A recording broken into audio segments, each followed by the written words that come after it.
Bueno, a continuación vamos a dar inicio, ¿no es cierto?, a la charla que nos dará el profesor Fernando Santibáñez. El currículum es muy largo, voy a tratar de resumirlo.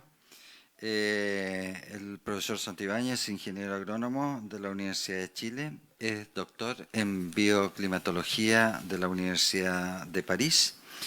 La investigación del profesor Santibáñez en materias de cambio climático y sus potenciales efectos sobre la agricultura chilena, han atraído la atención de numerosas instituciones, tanto públicas como privadas.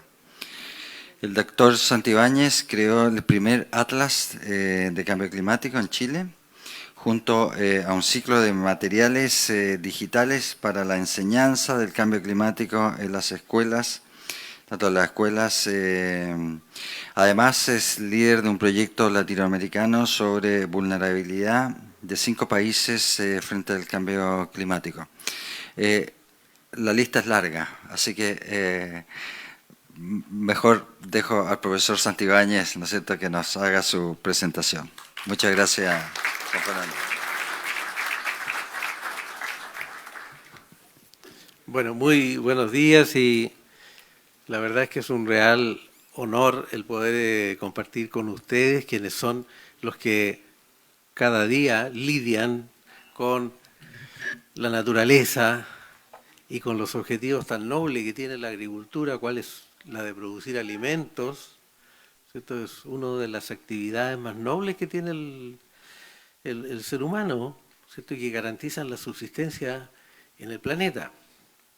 Ahora, podríamos pensar que el cambio climático es un fenómeno que podría llegar incluso a amenazar la producción de alimentos en el mundo y por lo tanto la sustentabilidad de la humanidad. Eso es parcialmente cierto. Eso es cierto en la medida que no hagamos nada, que nos quedemos esperando, ¿no es cierto?, que el cambio climático nos sobrepase y probablemente podría tener efectos catastróficos. Pero como decía el señor director, esto requiere una reacción. Y si la reacción la tenemos a tiempo y somos eficaces en tenerla, probablemente vamos a salir bastante bien parados de esta prueba. Quiero referirme un poco a ese desafío en esta presentación. La verdad es que vivimos en un mundo pequeñito. Yo desde cuando comencé a estudiar agronomía a hoy día, fíjense, en la vida de un ser humano, la cantidad de cosas que han cambiado en materia climática. A mí me enseñaron que el contenido de CO2 de la atmósfera eran 300 partes por millón de CO2. Hoy día vamos en 420. Me enseñaron que la temperatura promedio de Santiago eran 14 grados. Hoy día es 15 grados. Me enseñaron que en Santiago llovían 52 días al año. Hoy día llueven 32 días al año. Eso es lo que dicen las estadísticas. Y podría seguir nombrando otras cosas.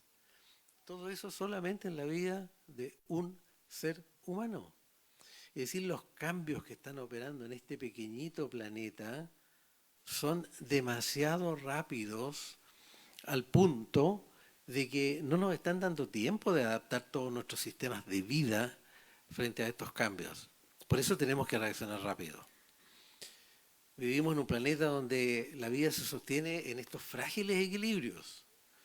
El planeta y los equilibrios son mucho más frágiles de lo que pensábamos en los años 70. ¿Ya? La fragilidad de la atmósfera es tremendamente delicada, es una piel que tiene el planeta que es extremadamente delicada. Los océanos, ni hablar, son extremadamente vulnerables a la acción del hombre. Las especies, en fin, sería larga la lista de factores de vulnerabilidad que tenemos. Los océanos, los continentes, la atmósfera, todo está siendo estresado. Se necesita alimentar cada año a 80 millones de nuevas personas que llegan a este planeta. O sea, cada año, ¿no es cierto?, el planeta tiene 5 veces la población de Chile, más que alimentar. Son 80 millones de celulares nuevos, ¿no es cierto?, porque hoy día los niños nacen con un celular ya, ¿no es cierto?, en el bolsillo, son la mitad de automóviles, ¿no es cierto?, que van a haber cada año 40 millones, 30 millones de automóviles, son muchos miles de viajes de aviones, muchos trenes, buses para trasladar a esa gente, todo eso, así es como va creciendo el mundo. Donde la agricultura va a tener que asegurar el sustento para 10.000 millones de personas hacia fines de este siglo. O sea, magna tarea la que tiene la agricultura, porque una población creciente y un planeta que está dando señales de estrés, donde está siendo cada vez más difícil producir alimentos. Con restricciones de agua, de energía, de suelos, restricciones de huella ambiental. Necesitamos, por lo tanto, reflexionar para avanzar hacia una agricultura más adaptada a estos nuevos escenarios. Necesitamos tener lo mejor de nuestro conocimiento al servicio de la búsqueda de estas soluciones, ¿no es cierto?, para poder salir airosos de estos desafíos. Mientras el planeta sigue respondiendo frente a nuestra acción. La temperatura en la línea roja se muestra lo que podría llegar a pasar con la temperatura terrestre si todo sigue igual como hoy día, si no hacemos nada, ¿no es cierto? O sea, vamos a llegar a un planeta casi 10 grados más caliente que lo actual. Eso sería catastrófico. Si actuamos, podríamos bajar esa línea a esos niveles azules, si somos medianamente eficientes, si tomamos compromisos más o menos nomás con el asunto. Vamos a llegar con un planeta 5 grados más caliente.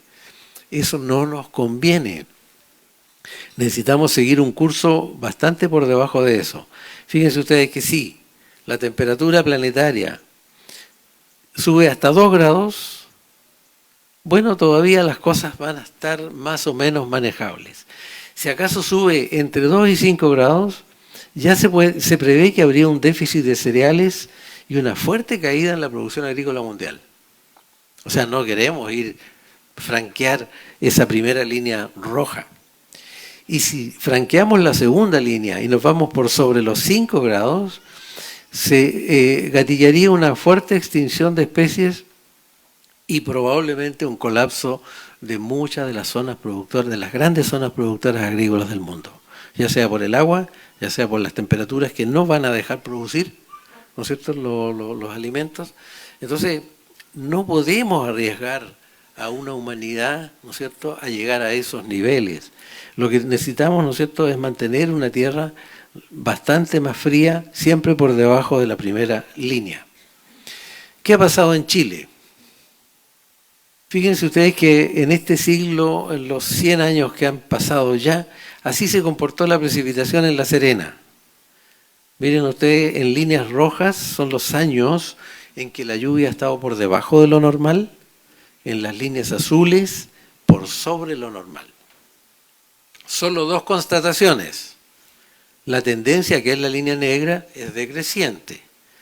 O sea, no cabe duda que la precipitación va en disminución. Segunda constatación, la frecuencia de años que con precipitaciones en azul, o sea, por sobre lo normal, miren cómo va disminuyendo. O sea, hoy día tener un año más lluvioso que lo normal en La Serena es sacarse la lotería, ¿cierto? ¿Qué ha pasado en Santiago?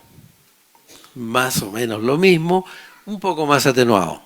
Probablemente en La Serena la situación es más dramática, pero igualmente la tendencia es decreciente. Una luz de esperanza. Esta mega sequía que vemos acá, que el director mencionaba, llevamos 11 años consecutivos en que el promedio de la lluvia ha estado por debajo de lo normal. Si miramos hacia atrás, miren ustedes, no es un fenómeno tan nuevo. Esto ya ocurrió a principios del siglo XX, por allá por 1901 hasta el 1900, ¿no es cierto?, pasadito como el 13, hubo varios años consecutivos, 9 años creo consecutivos, secos. Hoy día llevamos 11, claro, es un poquito más intenso ahora, pero este fenómeno no es nuevo. Esta mega sequía es la mega sequía 2, ya tuvimos una mega sequía 1 hace un siglo atrás. Eso es una luz de esperanza, porque si esto nunca hubiese ocurrido, quiere decir que es un fenómeno nuevo que probablemente sería mucho más amenazante. La luz de esperanza es de que probablemente esto tiene una duración y también tiene un fin. O sea, en algún momento podríamos entrar en un ciclo más positivo. ¿Qué ha pasado en Concepción? Bueno, Concepción no tenemos datos similares a los de Santiago, si bien hubo por allá por 1907 una mega sequía también, fue mucho más breve que la actual, pero también es un fenómeno cíclico. Pero la tendencia en Concepción es extremadamente violenta hacia la menor precipitación. Miren ustedes los años lluviosos cómo van bajando. Valdivia es un caso ya extraordinario, un récord mundial. Fíjense que desde el año 73 que Valdivia no tiene un año sobre lo normal. Salvo ahí un parcito que hay de años en que se llovió más o menos de acuerdo al promedio. El resto, simplemente. O sea, aquí uno se pregunta si esto es realmente un ciclo, en este caso particular, o es un cambio permanente. Es decir, aquí algo pasó, ¿no es cierto? Que probablemente algo completamente nuevo. Aquí, recién, en Valdivia nos damos cuenta que aquí está pasando algo nuevo que no tiene parangón en la historia. Las ondas de calor van en aumento, esto es en Santiago. Las ondas de calor que son el número de días al año en que la temperatura supera los 33 grados. Bueno, eran 12, hoy día vamos por sobre los 20 días al año con temperatura sobre 33 grados. O sea, claramente hay una tendencia positiva. ¿Cuál es la tendencia que siguen las temperaturas mínimas? Fíjense ustedes, claramente al alza, las máximas claramente al alza. O sea, los señales que la naturaleza nos está enviando son bastante claras. La naturaleza nos está diciendo, ustedes me cambiaron las reglas, yo les voy a cambiar también, ¿no es cierto?, mi conducta acorde a las nuevas reglas que ustedes están poniendo. Esto es una consecuencia humana. El IPCC, que es el Panel Intergubernamental de Cambio Climático, el año 2007, por primera vez ya reconoció que el cambio climático es un fenómeno de origen humano, ¿no es cierto?, con la oposición de algunos países que no querían reconocer aquello. Claro, porque son los países que son los que tienen la mayor responsabilidad frente a este fenómeno, ¿no es cierto? Bueno, para las plantas, ¿qué representa esto? Una amenaza, sin duda, un agobio. Ondas de calor, ondas de frío, heladas, lluvias intensas, sequías, que siempre han existido en la historia del planeta. Esto representa simplemente una intensificación de estos fenómenos. Vamos a tener más ondas de calor, más ondas de frío, más heladas, ¿no es cierto? Heladas destructivas, digamos, probablemente menos heladas en términos de cantidad, pero con mayor poder destructivo y mayores sequías. O sea, no es novedad lo que está pasando con los climas. La ciencia climática lo preveía. Todo esto está en línea con lo que tiene que ocurrir. No es que nos tenga sorprendido. Era perfectamente esperable todo aquello. Bueno, y eso podría reducir la calidad de nuestros productos exportables sobre todo y un aumento en la magnitud y frecuencia de las pérdidas. Entonces, contra eso tenemos que luchar, contra eso tenemos que trabajar, adaptarnos, porque no queremos ninguna de las dos cosas. ¿No es cierto? Pero, ojo, porque Chile tiene una condición particular. También el cambio climático nos puede traer algunas gratificaciones. En los climas más fríos, las temperaturas de verano se hacen más adecuadas, los inviernos se hacen menos amenazantes, los veranos más secos pueden ser un factor favorable en la zona sur de Chile, las primaveras menos frías, en fin, el aire más húmedo que le ayuda a las plantas a producir con mayor eficiencia hídrica. Por lo tanto, esto puede implicar una disminución de las amenazas en una parte importante del territorio y una mejora en la calidad de los productos. O sea, el cambio tiene dos caras, ¿no es cierto? El problema, claro, que a un pequeño productor agrícola de Coquimbo, yo no le puedo decir, mire, pero no se preocupe por el cambio climático, porque en Chiloé están mejorando las condiciones, así que váyase para allá. ¿no es cierto? Eso no es realista. La tarea de nosotros como país es adaptar la agricultura local a las condiciones locales, porque la agricultura no tiene esa movilidad, ¿no es cierto?, sobre todo cuando hablamos de pequeña agricultura. Y esa es la tarea que tenemos que hacer. Nuestra responsabilidad desde la academia es responderles a ustedes el qué puede pasar, cuánto puede variar y dónde van a variar las condiciones. Nosotros acabamos de editar un atlas completo agroclimático de Chile donde están respondidas esas preguntas. Alguna muestra. ¿Cómo van a variar los regímenes del clima? Esos son los 10 grados, o sea, las temperaturas sumadas durante todo el año. Se ve, claro, el Valle Central mucho más caliente y las zonas costeras más frías y la cordillera muy fría. Hacia el año 2050, ¿cómo va a estar esto? Más o menos así. Ese es el calentamiento que podría sufrir nuestro territorio. Es decir, volviendo atrás, fíjense ustedes, las condiciones de por allá de San Felipe se podrían generalizar en una buena parte del Valle Central, llegando a Talca, para formarse una idea. No es ningún cambio tan dramático. O sea que Talca tenga el clima de San Felipe, que hoy tiene San Felipe, no es algo tan dramático, pero sí requiere un esfuerzo de adaptación. ¿Qué pasa con las lluvias? Eso es hoy día, lo más seco más en café, lo más lluvioso más en azul.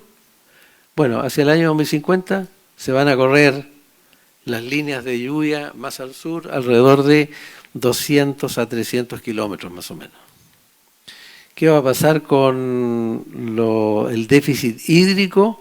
Es decir, la precipitación menos la evapotranspiración. Bueno, el territorio se va a hacer ligeramente más seco, con un mayor déficit de agua. Como bien nos decía el director, vamos a tener que ver cómo producimos con menos agua, o cuidado, porque a lo mejor también podríamos decir, ¿será que es necesario producir con menos agua o será que todavía hay agua que no estamos aprovechando y podríamos aprovechar? Para muestra un botón.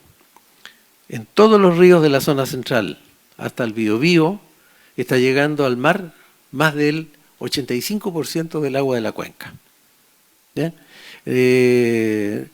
Bueno, ¿es necesario que llegue el 85% del agua al litoral sin ser usada? No es necesario. Ecológicamente no podemos sacar el río. No podemos decir, vamos a dejarlo sin agua. No, porque sería una catástrofe ecológica mayúscula. Pero de ese 85, si nosotros tomamos el 20 y llega solo el 65% del agua al mar, eso significa, para que ustedes tengan una noción, del orden de los 2.500 millones de metros cúbicos de agua que hoy día no se están aprovechando. O sea, 2.500 millones de metros cúbicos son algo así como 4 embalses, no más, 5, entre 4 y 5 embalses Rapel llenos, ¿no es cierto? Llenos, anuales, lo cual significaría que podríamos solucionar todos los problemas de agua. O sea, a lo mejor no necesitamos imaginarnos una agricultura con menos agua. Lo que necesitamos es imaginarnos cómo hacemos gestión hídrica eficiente de las cuencas para solucionar nuestros problemas hídricos, ¿no es cierto? Esa sería otra manera de formularlo. ¿Cuáles son los problemas del cambio climático que nosotros preveemos? En Chile, el número 1, el agua, la reducción en las fuentes de agua. Ese es nuestro talón de Aquiles. Si estuviéramos en el trópico, diríamos los huracanes que destruyen ciudades y destruyen infraestructura. No tenemos ese problema en Chile, pero sí el agua es nuestro talón de Aquiles. El segundo problema que la agricultura tiene que enfrentar es el aumento de las amenazas biológicas. Que hasta se van a poner corbata, como ustedes ven, porque les va a ser muy favorable a los insectos y a las bacterias y hongos la vida, el cambio climático. ¿Por qué? Porque las mayores temperaturas, el acortamiento del invierno va a hacer que las poblaciones sean mucho más numerosas. Y segundo, plantas estresadas por las ondas de calor, ¿no es cierto? O por la sequía, son mucho más vulnerables, ¿no es cierto? Su sistema inmunológico se deprime y son mucho más vulnerables a la entrada de enfermedades. Tercer fenómeno que tenemos que enfrentar, el estrés térmico. Las menores tasas de crecimiento que las plantas tienen, cuando las temperaturas son muy altas, las plantas crecen menos. Los frutos crecen menos, los calibres son, ¿no es cierto?, se achican y la producción se reduce. Cuarto problema es los riesgos. Un clima más variable, fenómenos más intensos, granizo, lluvia, viento, se habla poco, pero el viento puede aumentar con un clima más caliente, sequías, en fin. Y el último problema son los cambios de aptitud. Por ejemplo, uno diría, Coquimbo va a seguir teniendo aptitud ganadera en los interfluvios, me refiero, ¿no es cierto?, que mantienen a una población de cabras con una pluviometría tan baja. A lo mejor ahí va a haber un cambio de aptitud.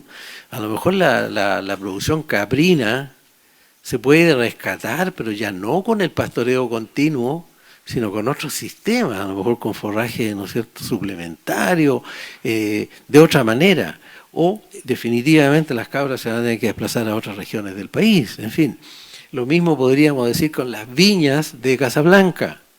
Casablanca siempre va a ser un valle vitivinícola de excelencia. Pero la pregunta es, ¿algunas cepas blancas que hoy día dan vinos conocidos en todo el mundo, premium, van a seguir teniendo las condiciones? O a lo mejor esa línea de vinos se va a tener que trasladar a otra parte. En fin, eso nos plantea un quebradero de cabeza que hay que enfrentarlo de alguna manera. ¿Qué rasgos del clima podrían variar? ¿Podría disminuir el número de días de lluvia? Sí, porque ha venido disminuyendo. Aquí no estamos haciendo ciencia ficción. Esto ha venido ocurriendo. ¿Un aumento en la intensidad de las lluvias? Sí, porque ha venido ocurriendo. También tenemos antecedentes que muestran de que hoy día las lluvias son más intensas. Son menos numerosas, pero más intensas, lo que de alguna manera compensa que el promedio no varía tanto. ¿Un aumento en el número de días con temperaturas muy altas? Sí, ya lo vimos, ha venido ocurriendo. ¿Un aumento en la variabilidad del clima? Sí, también. ¿Una mayor frecuencia de sequías? Ni hablar. ¿Un aumento en la humedad del aire? Y un aumento en la velocidad del viento y en la nubosidad. Estas son las cosas que son esperables si nosotros quisiéramos imaginar el nuevo clima. Agréguele un poquito, una pizca de cada uno de estos, ¿no es cierto?, a la sopa, y va a tener más o menos una idea de cómo va a evolucionar el clima en los próximos decenios. Por lo tanto, tenemos que prepararnos para esto. Tenemos que ver cómo nos ponemos a cubierto de alguno de estos fenómenos. Chile va a seguir siendo un país con excepcionales condiciones de producción, pero tenemos que tener la inteligencia para darnos cuenta de que las condiciones van a variar y vamos a tener que adaptarnos a esas nuevas condiciones. Tenemos cómo hacerlo. No quiero entrar en esos detalles porque tenemos muy poco tiempo, pero simplemente nosotros hemos tratado de, como este es un problema multisistémico que tiene muchas variables, ¿qué va a pasar con mis manzanos, con mis arándanos, con mis praderas, ¿no es cierto?, con mi trigo, con mi maíz? Depende de muchas variables, depende de cómo se comporte la luz, cómo se comporte la lluvia, cómo se comporten las temperaturas, ¿no es cierto?, la nubosidad, el viento, el granizo que me puede afectar. Todo eso lo hemos modelado en un modelo que genera rendimiento y calidad bajo distintos escenarios climáticos de distintas especies. Y eso es lo que les muestro aquí. Los cerezos, por ejemplo, hoy día tienen la mejor condición de producción. Mientras más verde, mientras más oscuro el verde, es donde tenemos las mejores condiciones climáticas para producir cerezos. Hoy día, el año 2050 y el año 2070. Nótese lo siguiente. Se deteriora un poco la capacidad productiva en la zona norte. ¿Pero por qué se deteriora? Porque va a faltar frío. Porque los cerezos necesitan frío invernal. Bueno, pero eso tiene un paliativo técnico. Yo puedo manejar el frío con productos químicos, con poda, con riego, podemos manejar de alguna manera el reposo invernal.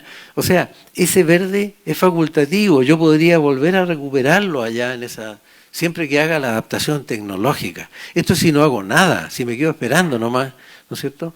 Pero no nos pongamos pesimistas, ese verde va a poder estar allá también. Pero miren ustedes lo que pasa en la zona sur, mejoran las condiciones sustantivamente. O sea, con tecnología, al final podríamos salir gananciosos como país de un fenómeno que podría ser una amenaza. Ese es el mensaje. Podríamos ganar tanto en el norte como en el sur. Ojo sí, siempre que tengamos manejada el agua para regar. ¿Qué pasaría con los nogales? Lo mismo, miren ustedes el sur, en la Araucanía cómo ganan condiciones para producir nogales y hasta los lagos posiblemente. ¿Qué pasaría con los paltos? Bueno, para los paltos todo es felicidad. No necesitamos ni siquiera adaptación tecnológica. Los paltos se van a adaptar solos, ¿no es cierto?, a este cambio climático. Nada les puede afectar, salvo que el sur puede ganar condiciones. Pero el norte no pierde nada con el cambio climático. Es interesante porque son especies de distinta naturaleza. ¿Qué pasa con las vides? Muy parecido a lo que le pasaba a los cerezos. La tarea es no perdamos capacidad productiva en el norte, adaptémonos a esa condición, pero aprovechemos lo que va a pasar para el sur. Ya las viñas se están yendo más al sur. ¿Qué va a pasar con los arándanos? Más o menos lo mismo. En síntesis, si nosotros tuviésemos que diseñar hoy día cuáles son las acciones estratégicas para hacer esta tarea y para saltar el puente del cambio climático. Yo digo saltar el puente porque tengan ustedes presente que el cambio climático no es eterno. El cambio climático, ¿no es cierto?, los países van a dejar de emitir CO2. ¿Por qué? Porque van a dejar el petróleo atrás. La era del petróleo va a quedar atrás y más temprano que tarde. Bueno, y por lo tanto si los países dejan de emitir CO2, la atmósfera no va a seguir recibiendo CO2. Entonces, de ahí en adelante hay que esperar que el planeta absorba el CO2 que durante 200 años hemos liberado a la atmósfera. Y eso le va a tomar a la atmósfera, está calculado, 100 años. O sea, si nos faltan 50 años para dejar de lado el petróleo y 100 años para que el planeta haga la tarea de volver atrás, en 150 años más, cuando tengamos la próxima reunión aquí, vamos a tener un planeta que va a estar más o menos en las condiciones climáticas previas a la revolución industrial. O sea, el cambio climático es un problema de 6 generaciones, pero nada más. Después de eso, a lo mejor van a crear, los seres humanos inventan los problemas, ¿no es cierto? Tendrán otros problemas que se habrán inventado para entonces, pero no el cambio climático. O sea que hay que hacer un puente. Tenemos que cruzar este mal periodo que nosotros mismos hemos creado, ¿cierto? Bueno, ¿qué se nos ocurre así? Gestión y uso del suelo. Hay muchas tareas por hacer. No vamos a entrar en el detalle, ¿no es cierto? Pero hay que recuperar suelos porque nos van a faltar suelos, ¿no es cierto? Hay que mejorar la fertilidad, hay que hacer efectivas las buenas prácticas de uso del suelo. Y probablemente, no solo efectivas, probablemente compulsivas. Es decir, alguien tendría que a mí decirme que yo no puedo usar una ladera de una determinada manera porque la voy a erosionar. Yo podría contestar, pero si es mi propiedad, yo hago lo que quiera. No, no es mi propiedad. El suelo es propiedad de toda la sociedad. Es un patrimonio natural. Por lo tanto, yo seré propietario por 50 años, pero eso después va a seguir siendo de otros y de la sociedad. Por lo tanto, no tengo derecho a deteriorarlo. Hoy día no tenemos ese concepto. A lo mejor en el futuro va a haber que ponerlo. Lo que se llama responsabilidad intergeneracional. De que yo puedo hacer lo que yo quiera con límites, ¿no es cierto?, a la naturaleza. Con ciertos límites. Bueno, gestión del agua ni hablar. Las tareas son múltiples. Ser más eficiente, nuevas fuentes de agua, y las hay. Hay nuevas fuentes de agua. Nosotros podemos usar la lluvia. Hemos estado mirando con el comité que INDAP creó para enfrentar esto, alternativas muy interesantes de cómo usar la lluvia, simplemente, ¿no es cierto?, almacenar la lluvia con proyectos que se llaman de cosecha de agua y regar pequeños perímetros. Es perfectamente posible. En fin, tenemos que ser mucho más eficientes en gestión de cuencas. Lo que yo les hablaba, hay 2.500, 3.000 y podrían ser hasta, yo les digo, potencialmente podrían ser hasta unos 6.000 millones de metros cúbicos de agua que se nos está yendo por entre los dedos, ¿no es cierto?, y que no la estamos usando. Bueno, hay que hacer mejor gestión de cuencas, integrar la gestión de cuencas entre la sección alta, media y baja de los valles. Todo el agua que sobró al final, ¿por qué no la guardamos en embalses que estén ahí, en la costa misma? Esa agua no la dejemos escurrir al mar, ¿no es cierto? Dejemos lo que sea necesario para mantener los ecosistemas, esa agua retengámosla y rebombeémosla hacia atrás, hacia el Valle Central, en verano. En fin, obras que nunca hemos pensado, pero que a lo mejor va a haber que hacerlas. Tecnologías de producción. Vamos a ser mucho más eficientes en manejar el estrés a futuro, probablemente. Vamos a tener que volver a una vieja idea que teníamos, que a mí me la enseñaron cuando empecé a estudiar agronomía, que era el de los cultivos intercalados. Poner un cultivo alto y uno bajo, de modo que el alto protege al bajo. A lo mejor ya no van a ser el maíz poroto como me enseñaron a mí, ¿no es cierto? Porque tanto el maíz como el poroto son sensibles al estrés térmico, no se van a ayudar mucho entre ellos, pero a lo mejor van a ser árboles que sí pueden ser resistentes al estrés, que pueden proteger a un piso de hortalizas abajo. Esto lo está haciendo la FAO masivamente en África, ¿ya? Poner estos sistemas mixtos que a lo mejor pueden dar muy buen resultado. En gestión de aquí no alcanzo a ver. Bueno, gestión sanitaria, de veras, ya está. Gestión sanitaria, teníamos un puntero, yo tengo entendido, pero no apareció nunca el puntero. No sé quién, alguien me dijo que había un puntero para marcar, ¿no? Se perdió.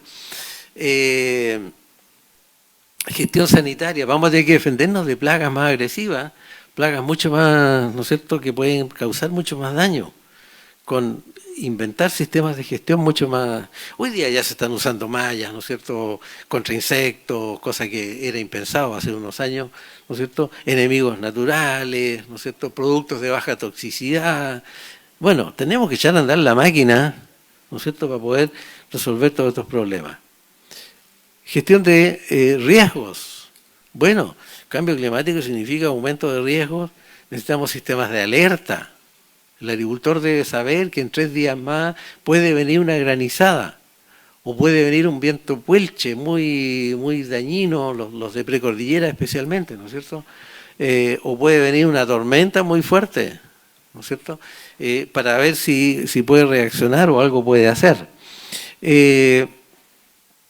Políticas públicas, ni hablar. Las políticas públicas lo que tienen que hacer es recoger todo esto y adaptarse a una nueva condición. Ahí hay un montón de iniciativas, ¿no es cierto?, que podrían ser de bastante utilidad. O sea, aquí hay tareas de los agricultores, del Estado, de la academia, que tiene que generar el conocimiento en algunos casos, ¿no es cierto?, y hasta de la banca probablemente. Esta es una tarea conjunta de toda la sociedad. La agricultura es demasiado importante para dejarla caer, ¿no es cierto?, y a merced de todos estos problemas. Precisamente ese es el sentido de este taller. El sentido de este taller es recoger desde ustedes mismos la percepción que tienen de esto, los anhelos que ustedes tienen, dónde está apretando el zapato en el corto plazo, ¿no es cierto?, para poder validar cuáles son de todas esas iniciativas las que pueden ser más relevantes, más viables, más impactantes en términos positivos, ¿no es cierto?, de poder ser transformadas en una política pública. En síntesis, los 10 ejes de la adaptación son capacitación pública y privada. Tenemos que capacitarnos, tenemos que entender mejor estos fenómenos, ¿no es cierto?, ustedes y nosotros, pero capacitarnos. Necesitamos sistemas de evaluación de riesgo y probablemente profundizar el seguro agrícola. El seguro va a ser más necesario que nunca. Necesitamos instrumentos de fomento. A lo mejor hoy día hay algún instrumento de fomento para la tecnificación del regadío, para la gestión sustentable de los suelos, para la protección del bosque nativo, pero a lo mejor se requieren otros instrumentos, a lo mejor para la adaptación al cambio climático. Por ejemplo, no hay un instrumento. Entonces, si hay algunas acciones, por ejemplo, protección de cultivo, que sea necesaria para adaptarse al cambio climático, podría ser un instrumento donde el Estado concurre con el financiamiento, ¿no es cierto? O los planes de cosecha de agua que yo les hablaba, a lo mejor también necesitan un instrumento especial. En fin. Cooperación internacional, ni hablar, porque este es un fenómeno mundial, entonces conocimiento se está generando en todo el mundo. Focalización de infraestructura productiva, porque van a emerger nuevas zonas agrícolas. No me cabe duda que Chiloé no está preparado, ¿no es cierto? Ni siquiera los lagos está preparado para recibir una agricultura más intensiva. Y ojo, porque tampoco podemos destruir el patrimonio natural, ¿no es cierto?, del país. O sea, hay que regular muy bien. Aquí se va a necesitar ordenamiento territorial que encauce el desarrollo. No podemos llevar toda la agricultura de Talca a Osorno. Sería un desastre para Osorno eso. Pero sí vamos a necesitar que el territorio de Osorno, ¿no es cierto?, participe mucho más en la agricultura, en la generación de PIB agrícola en el futuro. Pero hay que hacerlo con cuidado, porque ahí hay mucho patrimonio natural que proteger.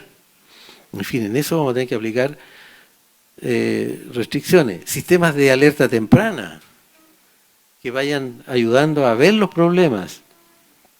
Articulación institucional, ponerse más de acuerdo, ¿no es cierto?, las instituciones para colaborar entre sí. Adaptación tecnológica, todo lo que hemos estado hablando. Prevención de riesgos naturales, porque también la población puede ser afectada, ¿no es cierto?, por fenómenos naturales. Hoy día ya tenemos hasta tornados en Chile, ¿no es cierto? Y por lo tanto, ni hablar de las inundaciones, los deslizamientos, sobre todo en la zona norte del país, que es afectada por esas lluvias torrenciales de la cordillera que viene, ¿no es cierto?, del altiplano. Ojo, porque eso se puede desplazar para el sur. Hay un fenómeno que las lluvias atlánticas, ¿no es cierto?, las lluvias de Argentina, de verano, están empezando a pasar mucho más hacia la cordillera. Y en ocasiones se asoman del lado nuestro. Y esas lluvias de verano pueden producir avalanchas, ¿no es cierto?, que se pueden desplazar un poco más al sur. Bueno, y finalmente una estrategia de desarrollo territorial. Hay que ordenar todo esto, no podemos dejarlo a la deriva. A ver, que en Chiloé pase lo que tenga que pasar de cualquier manera, ¿no es cierto? No, tiene que ser ordenado a través del concepto de ordenamiento territorial rural. Hasta ahora desconocido para nosotros. Lo único que regulamos es el uso del suelo en las ciudades, a través de planos reguladores. Pero el ordenamiento territorial rural, es decir, determinar vocaciones productivas. Yo no digo para prohibir o no, solo para facilitar. Si un territorio, ¿no es cierto?, tiene un potencial interesante de desarrollar, ahí se aplican instrumentos de fomento para facilitar ciertas cosas. De modo de tratar de encauzar un poco el desarrollo. Los países que no han sido capaces de eso han llegado a catástrofes terribles, ¿no es cierto? Rusia, ¿no es cierto?, en los años 80 secó un océano interior, ¿no es cierto? No sé si conocen la historia del Mar de Aral. Véanlo en internet, busquen Mar de Aral. Secaron un océano que tenía puertos, tenía barcos, era 10 veces el tamaño del lago Yanquihue. Tenía puertos y los barcos están ahora ahí parados en medio de un desierto, que era un lago. Era un lago con características de océano interior. Lo secaron porque no se dieron cuenta que estaban usando de las aguas de todos los ríos que alimentaban eso, las derivaron y lo secaron, así de simple.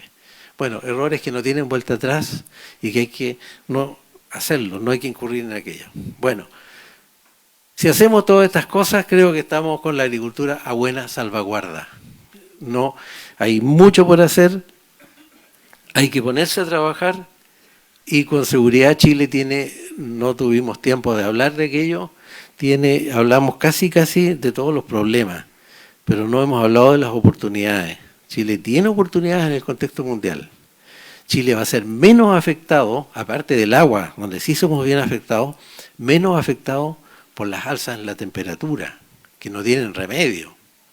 El agua, por último, tiene remedio. Uno puede ver cómo traslada agua, cómo es más eficiente con el agua.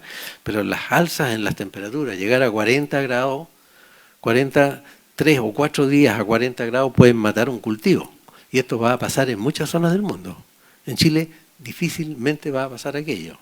O sea, los fenómenos más amenazantes del cambio climático en Chile no está previsto que pasen. O sea, tenemos que hacer bien la tarea y podríamos salir de esto gananciosos. Esos son los grandes desafíos, así que muchísimas gracias.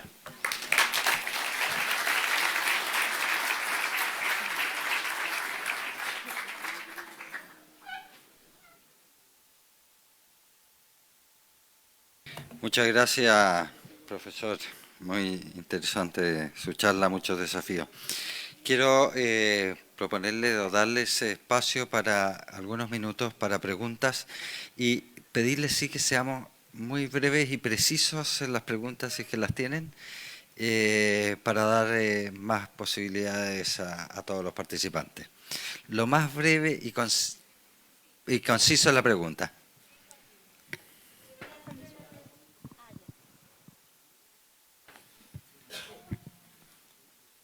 Hola, mi nombre es Marisol Vargas. Quería hacerle una pregunta al profesor. ¿Qué pasa con respecto al uso del suelo, que se dice que es finito? Porque aquí están viendo el tema hídrico, el tema del clima. Se tocó en parte el suelo, pero la verdad es que el suelo es finito. Entonces, ¿cómo se puede en el fondo capacitar? Enseñar a la gente a recuperar el suelo, aunque sean pequeños predios, porque aquí la mayoría son pequeños agricultores. Entonces, la verdad es que uno desde casa lo puede hacer, desde la familia. Eso me gustaría que viera. Bueno, sí, el suelo es extremadamente finito. No, nosotros como país no somos un país rico en suelos. Tenemos un promedio más o menos de... Hoy día estamos como en 0,22, 0,23 hectáreas arable por persona, ¿ya? Que es el promedio mundial. El promedio mundial es 0,2 hectáreas arable por persona. O sea, estamos levemente por encima del promedio mundial, ¿ya? Y se considera que un país es pobre en suelos cuando cae por debajo de los 0,18. Tampoco estamos muy lejos de llegar al límite de pobreza de suelos. No obstante, no hay una conciencia, ¿no es cierto? Hoy día los suelos se siguen construyendo, las ciudades se siguen tragando los mejores suelos agrícolas. Por lo tanto, tenemos que crear conciencia desde el sector agrícola, ¿no es cierto?, de la importancia de no comerse uno de los principales insumos de, fíjense ustedes, la segunda industria productora de divisas para el país, que es la silvoagricultura. La silvoagricultura hoy día le provee al país 20.000 millones de dólares, ¿no es cierto?, de ingresos vía exportación. La minería le provee 35, 33 mil millones de dólares. O sea, la agricultura no está tan lejos de la minería, con la diferencia que la agricultura va creciendo año en año y la minería está ahí dando tumbo. O sea, podría llegar el momento en 10 o en 20 años que la agricultura sea más importante que la minería en la generación del ingreso exportable. Por lo tanto, hay que crear conciencia de esto y tenemos que proteger los suelos con capacitación, con instrumentos de fomento. Eso vamos a tener que redoblar los esfuerzos.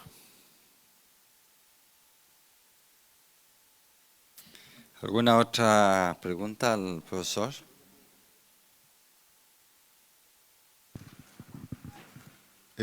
Buenos días, mi nombre es César Peralta. Me llamó la atención lo que dijo con respecto a los paltos. Yo me estuve informando un poco con respecto a la sequía en la quinta región. Por ejemplo, hay muchos pequeños agricultores que no tienen nada de agua y grandes agricultores que tienen plantaciones grandes, por ejemplo, tienen palto y el palto tengo entendido que requiere mucha agua para su mantenimiento. Entonces, hay un poco me dejó totalmente choqueado con lo que dijo respecto al palto, que el palto no se va a ver afectado y resulta que nosotros aquí, como dijo, somos pequeños agricultores, entonces una persona que tiene una plantación de palto tiene muchos más recursos, incluso en cuanto al agua, porque el acceso al agua. Entonces, los pequeños quedan secos y el que tiene la plantación de palto sigue vendiendo palto. Entonces, ¿cómo se regula eso? Esa es mi pregunta. Sí, bueno, muy importante tu pregunta. La verdad, eso incide exactamente sobre lo que estábamos diciendo, que necesitamos un ordenamiento territorial agrícola. Porque el hecho de que el clima mejore para palto no significa que hay que ponerse a plantar palto.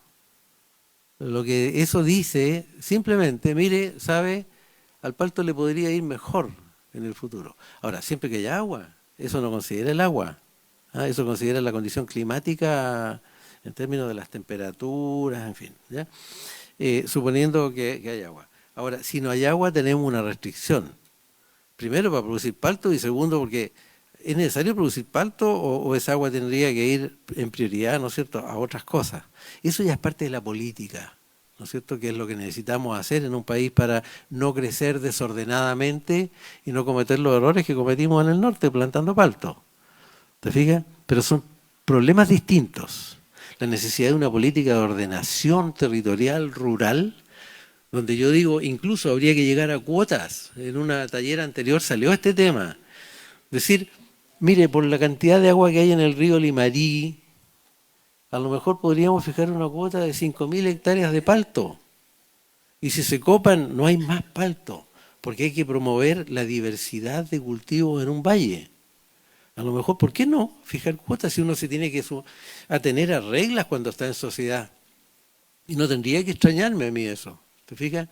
Pero eso ya es otro tema. Lo que tú planteas es muy válido, muy importante. ¿Cuál es la política que tenemos que seguir en materia para evitar, ¿no es cierto?, los problemas que ha producido el palto en el norte? ¿Ya?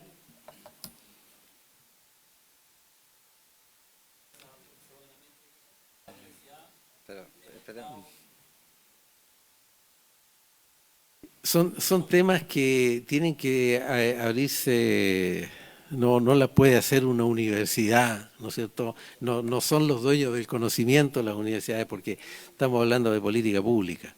Aquí se requieren grupos grandes, ¿no es cierto?, con una participación muy activa de los usuarios finales, ¿no es cierto?, donde se puedan recoger estas ideas que después se transforman en una política. Y aquí hay que recoger los sentires, los deseos, ¿no es cierto?, de los usuarios finales, porque finalmente una política pierde todo sentido si no parte de las aspiraciones y deseos de los propios usuarios. Pero se necesita, en el futuro vamos a necesitar probablemente hacer aquello. Ahí teníamos.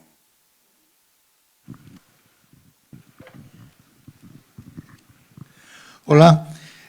Primero que nada quería agradecer en realidad por la charla que nos dio. Si esto se diera en forma más continua, nosotros nos culturizaríamos en ese sentido y a lo mejor podríamos ayudar en la solución al país.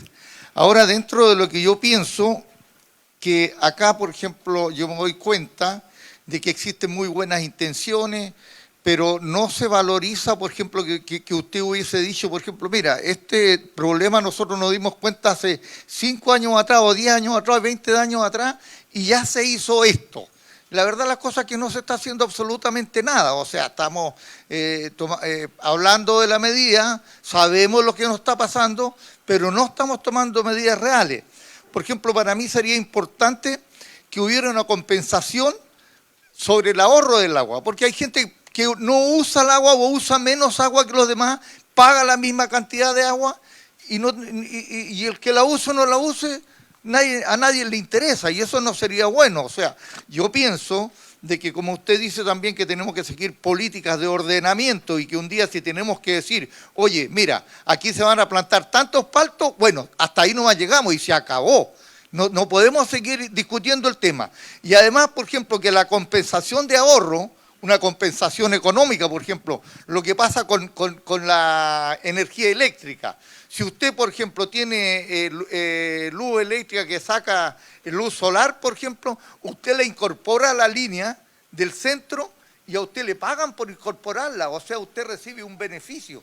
Y eso, naturalmente, podría llevarlos al agua a nosotros y llevar un estricto ordenamiento. Y otra cosa, que si no se dan este tipo de charlas, si la gente no se culturiza, no sacamos nada con seguir conversando. Muchas gracias y gracias por su charla. No,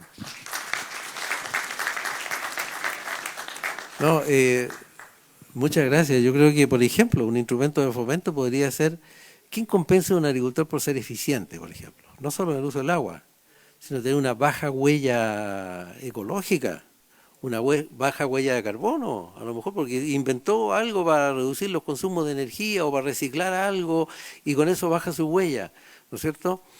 Por proteger la biodiversidad, por arbolar sus límites entre los potreros, ¿no es cierto? Y tener especies nativas ahí, eso tener especies melíferas, ¿no es cierto? En fin, ¿ya? Y dar servicios ambientales al entorno, en fin, todo eso tenemos que, en el fondo, como bien dice usted, los conocimientos están para eso, tenemos que hacerlo nomás, ¿no es cierto? Hay que regularlo y ahí hay un típico instrumento de fomento, fomentar eso a través de un premio, que puede ser un sello, a lo mejor al Estado no le cuesta nada eso, crear una agencia acreditadora que ponga un sello y eso le da ya, ¿no es cierto?, una buena posición de mercado a ese producto, o mejor aún, si es un apoyo económico, ¿no es cierto?, a través de un instrumento de fomento. Esas son las cosas que hay que crear.